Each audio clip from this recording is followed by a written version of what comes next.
কিছু সফর শেষ হয় গন্তব্যে পৌঁছানোর পর, আর কিছু সফর শেষ হয় বাড়ির দরজা পর্যন্ত ফিরে আসার পর। আমাদের হিমালয় হামলাও আজ শেষ হতে চলেছে। নেপালের পাহাড়, জঙ্গল, অসংখ্য বাঁক, হাজার হাজার কিলোমিটার পথ পেরিয়ে আজ আমরা একটাই গন্তব্যে, বাড়ি। কিন্তু বাড়ি ফেরার এই পথটা যে এতটা রোমাঞ্চকর হবে সেটা আমরা নিজেরাও জানতাম না, কারণ আজ আমাদের সামনে প্রায় 700 কিলোমিটারের রাস্তা, আর সেটা একদিনেই।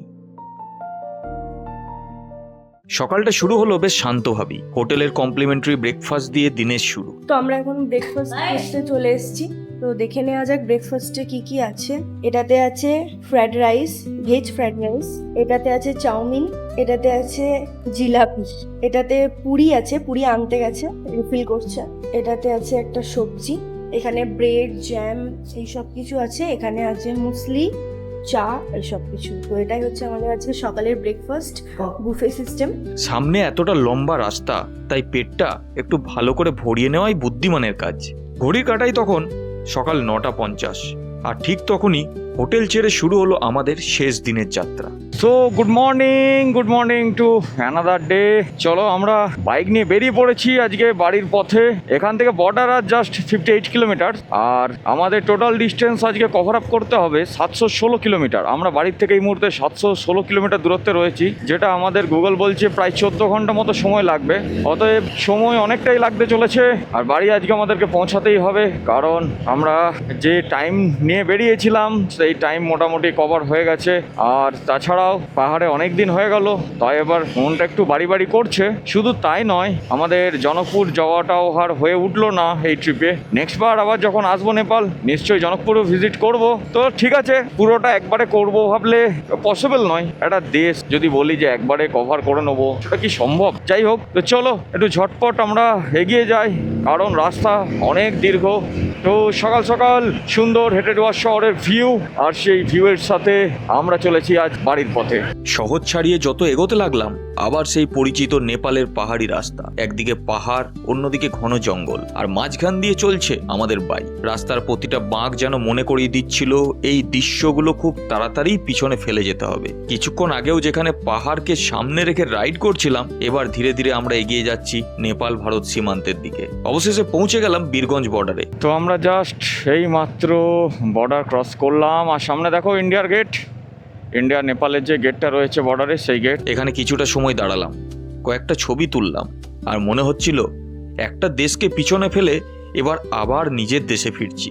এই কয়েকদিনে নেপাল আমাদের কত কিছু দিয়েছে, পাহাড়, রাস্তা, মানুষ, স্মৃতি, সবকিছু যেন ধীরে ধীরে পিছনে পড়ে রইল। এরপর বর্ডার পার হয়ে ঢুকে পড়লাম ভারতের মাটিতে। সামনে রক্সোল।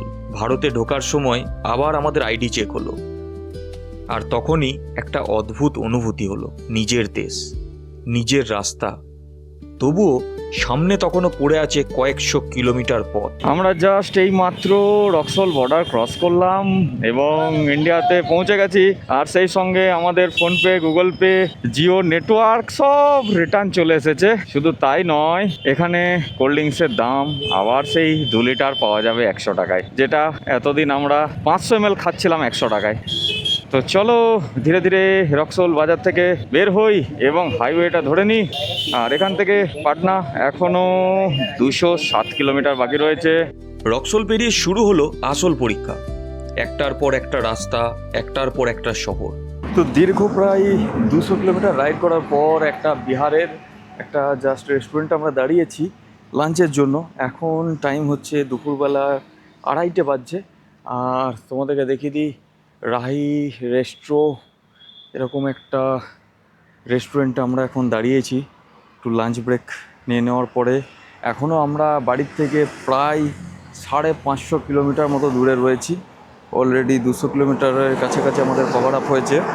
টোটাল আজকে আমাদেরকে 716 কিলোমিটার ডিস্টেন্স কভার করতে হবে ফ্রম নেপাল টু বাড়ি। মানে একটা লং ডিস্টেন্স আজকে আমরা কভার করতে চলেছি। জানি না আমরা পৌঁছাতে পারবো কি না, কত দূর কি যাবো, তবে বাড়ি আজকে আমাদেরকে ঢুকতেই হবে। তো চলো একটু খাওয়া দাওয়াটা করে নিই। এখানে তন্দুরি অনেকদিন খাইনি, তাই তন্দুরি রুটি অর্ডার দিয়েছি, আর অ্যাজ ইউজুয়াল পনিরের একটা আইটেম আর চিকেনের একটা আইটেম। তো চলো ঝটপট খাওয়া দাওয়া করে নিই, বেশি লেট করবো না। এবং তারপরে আবার এরপর আমাদেরকে পাটনা পড়বে, পাটনার জ্যামটা আমাদেরকে ক্রস করতে হবে। তো পাটনার জ্যামটা পেরিয়ে যাওয়ার পর তারপর আমরা মোটামুটি একটু রিল্যাক্সে গাড়ি চালাতে পারবো। তো চলো দেখা হচ্ছে অন দ্য ওয়ে। লাঞ্চ ব্রেকের পর আমরা আবার অন দ্য ওয়ে।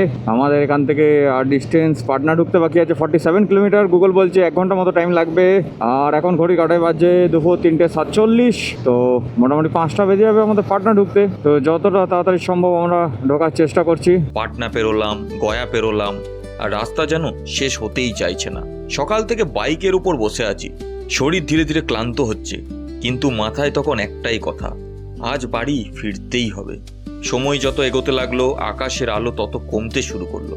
আমরা অ্যাজ ইউজুয়াল রাত্রে নামিয়ে ফেলেছি রেগুলারের মতোই। এখনও আমরা বাড়ির থেকে জাস্ট 368 কিলোমিটার দূরত্বে রয়েছি।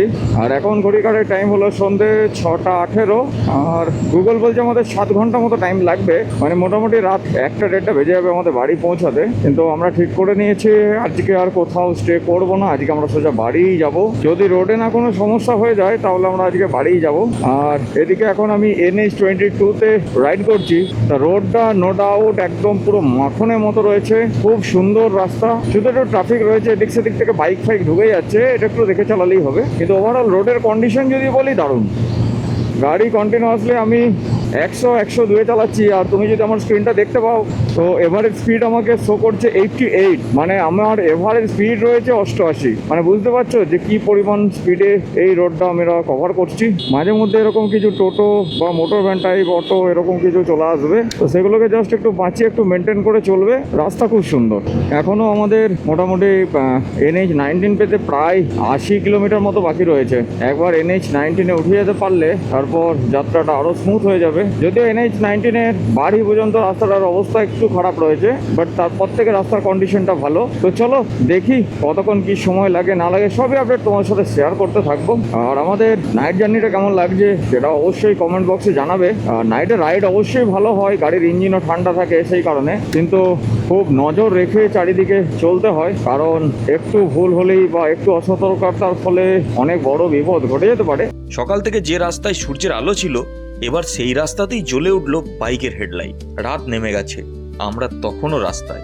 চম্পারণের জঙ্গল পার হতে হতে চারপাশ অন্ধকার হয়ে গেল। সামনে শুধু হেডলাইটের আলো, পিছনে অন্ধকার, আর মাথার মধ্যে একটা হিসেবই ঘুরছে, আর কতটা পথ। ক্লান্তি তখন শরীরের প্রতিটা অংশে, কিন্তু অদ্ভুতভাবে বাড়ি ফেরার একটা টান সেই ক্লান্তিকে হারিয়ে দিচ্ছিল।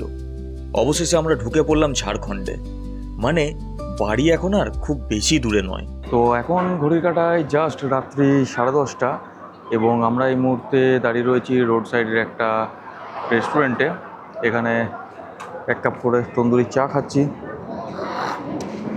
একটু ঘুম ঘুম লাগছে, কারণ সকাল থেকে তো টায়ার্ড রয়েছি যেহেতু। আর এখনও আমাদের 150 কিলোমিটার মতো বাকি রয়েছে, 151 কিলোমিটার মতো। মোটামুটি ঘন্টা 2-এর মধ্যে আমরা বাড়ি ঢুকে যেতে পারবো। তো যেহেতু 10:30 বেজে গেছে, তো এখন আমরা খাওয়া দাওয়াটা করবো না ঠিক করলাম। আমরা জাস্ট বাড়ির কাছাকাছি গিয়ে তারপরেই খাওয়া দাওয়াটা করবো। তো চলো, রাত্রেবেলায় তো রোডওয়েজ আর কী দেখাবো, গাড়ি তো কন্টিনিউয়াসলি 100-110-এ চলছে, মানে যাচ্ছে তাইভাবে মেনটেন করছি স্পিড, কিছু করার তো নেই। 720 কিলোমিটার একদিনে নট ইজি। যেখানে আমরা বেরিয়েছি প্রায় 10টার সময়, তারপরে বর্ডার ক্রস করতে হয়েছে, বর্ডারে চেকিংয়ের জন্য অনেকটা টাইম লেগে গেছে। তো তারপরেও 730 কিলোমিটার কভার আপ করাটা খুবই ডিফিকাল্ট। তো যাই হোক, আমরা অনেকটা কাছাকাছি চলে এসেছি, আর ঘন্টা 2-এর মতন লাগবে। তো চলো ঝটপট চাটা খেয়ে নিই, তারপর বেরিয়ে যাব। তো টি ব্রেকের পর আবার আমরা জার্নি কন্টিনিউ স্টার্ট করে ফেলেছি। আর এখানে আরও 2জন রাইডারের সাথে আমাদের দেখা হয়েছিল। ওনারা সোদপুর থেকে গেছিলেন নেপাল রাইড করতে, তো ওনারা এখনও বাড়ি যেতে পারেননি। ওই একই হোটেলে ওনারা দাঁড়িয়েছিলেন ওরা খাবার খাওয়ার জন্য। তো ওনারা পিছনে আসছেন, আমরা আগে বেরিয়ে গেলাম। আমাদের জাস্ট আর ওই 142 কিলোমিটার মতো বাকি রয়েছে। আর এখন ঘড়ি কাটার টাইম হলো রাত 11টা। তো চলো, রাস্তা তো এদিকে মোটামুটি ভালো আছে ম্যাক্সিমাম জায়গাতেই। একটু টেনে মোটামুটি 1টার মধ্যে আশা করছি বাড়ি পৌঁছাতে পারবো। আর মিডিলে আরেকবার আমাদেরকে দাঁড়াতে হবে খাওয়া দাওয়া করার জন্য। তো আমরা এখন খাওয়া দাওয়া করিনি, তার কারণ হচ্ছে খেলে যদি বাই চান্স একটু শরীরটা উইক হয়ে যায় এবং ঘুম পায়, তার জন্য শুধুমাত্র চা খেলাম। রাত যত গভীর হচ্ছে আমাদের রাইড ততই একটা আলাদা রূপ নিচ্ছে। সারাদিনের পাহাড়ি রাস্তা, বর্ডার, শহর, জঙ্গল সব কিছু পেরিয়ে এবার আমরা নিজেদের পরিচিত এলাকার দিকে এগিয়ে চলেছি। আর অবশেষে দুর্গাপুর। এই নামটা দেখার পর সত্যি সত্যি মনে হলো, হ্যাঁ, এবার আর খুব বেশি দূরে নয়। এই মুহূর্তে আমরা ক্রস করছি মাইথন ড্যাম। বাঁ দিকে ওই দূরে দেখা যাচ্ছে মাইথন ড্যামের লাইটগুলো, চারিদিকে কুয়াশা রয়েছে যার জন্য একদমই ক্লিয়ার ভিজিবল নয় জায়গাগুলো। তো আর এই ব্রিজটা পেরোনো মাত্রই আমরা এন্টার হয়ে গেলাম ওয়েস্ট বেঙ্গলে, আমাদের বাড়ির কাছাকাছি। আর সামনে একটু জ্যাম রয়েছে, যেহেতু এটা বর্ডার এরিয়া, একটু ট্রাকগুলো চেকিং হয়, মানে বুঝতেই পারছো কি চেকিং হয়, সেটা আর ভেঙে বলার কিছু নেই। যাই হোক, চলো, আমরা তো বাইকে আছি, আমাদের কোনো ইস্যু নেই, সোজা বেরিয়ে যাব। এখন সময় রাত 1:07 আর আমরা পৌঁছে গেছি একদম বাড়ির কাছাকাছি। জাস্ট এই সামনেই আমাদের বাড়ি, একদম প্রায় কাছাকাছি চলে এসেছি। এই দুর্গাপুর জাস্ট ঢুকলাম, এখন দুর্গাপুর ক্রস করছি। সামনে রয়েছে সিটি সেন্টার, বাঁ দিকে সিটি সেন্টার ক্রস করছি, এরপরেই পানাগড়। পানাগড় থেকে বাঁ দিকে ঘুরে গেলেই আমাদের বাড়ি। তো প্রায় 15 ঘন্টা নন স্টপ রাইড আমাদের হলো আজকে, একদম নেপালের প্রায় কাঠমান্ডু বলতে পারো। হেতেদুয়া বলে যে জায়গাটি রয়েছে, সে হেতেদুয়া থেকে একদম দুর্গাপুর পানাগড় 720 কিলোমিটার রাইড হয়েছে একদিনে, মানে একটা রেকর্ড আমাদের বলতে পারো, কারণ এটাই একদিনে হাইয়েস্ট বাইক রাইড আমাদের 720 কিলোমিটার। তো চলো, আজকে আর এনার্জি একদমই নেই, শরীরকে অনেক চাপ দিয়ে কথাগুলো বলছি তোমাদের সাথে। আর তারপর রাত প্রায় 1:30, প্রায় 700+ কিলোমিটার রাস্তা পেরিয়ে অবশেষে বাড়ির সামনে এসে দাঁড়ালাম। বাইকটা থামিয়ে হেলমেট খুলতেই মনে হলো একটা দীর্ঘ সফরের শেষ। সকাল 9:50 নেপাল থেকে যাত্রা শুরু করেছিলাম, আর রাত 1:30টায় পৌঁছালাম বাড়ি। একদিনে প্রায় 700 কিলোমিটার। জীবনে অনেক রাইড করেছি, অনেক সুন্দর রাস্তা দেখেছি, অনেক পাহাড় পেরিয়েছি, কিন্তু একদিনে এতটা পথ, এটা আমার জীবনের এখনো পর্যন্ত সবচেয়ে বড় একদিনের রাইড। ক্লান্তি ছিল, শরীর ভেঙে যাচ্ছিল, কিন্তু তার থেকেও বড় ছিল একটা অনুভূতি, আমরা পেরেছি। হিমালয় থেকে শুরু করে নেপালের রাস্তা, বীরগঞ্জ থেকে রক্সোল, বিহার, জঙ্গল, ঝাড়খণ্ড, আর শেষমেশ নিজের বাড়ি। এই যাত্রাটা শুধু 700 কিলোমিটারের ছিল না, এটা ছিল একটা সফরের শেষ অধ্যায়, একটা গল্পের শেষ পাতা। হিমালয়ে হামলা এখানেই শেষ, কিন্তু পাহাড়ের প্রতি এই টান, সেটা বোধহয় কখনো শেষ হবে না। আবার দেখা হবে নতুন কোনো পাহাড়ে, আবার শুরু হবে নতুন কোনো যাত্রা। ততদিন পর্যন্ত চলুক বাইক, চলুক গল্প, চলুক পথ। ধন্যবাদ সবাইকে।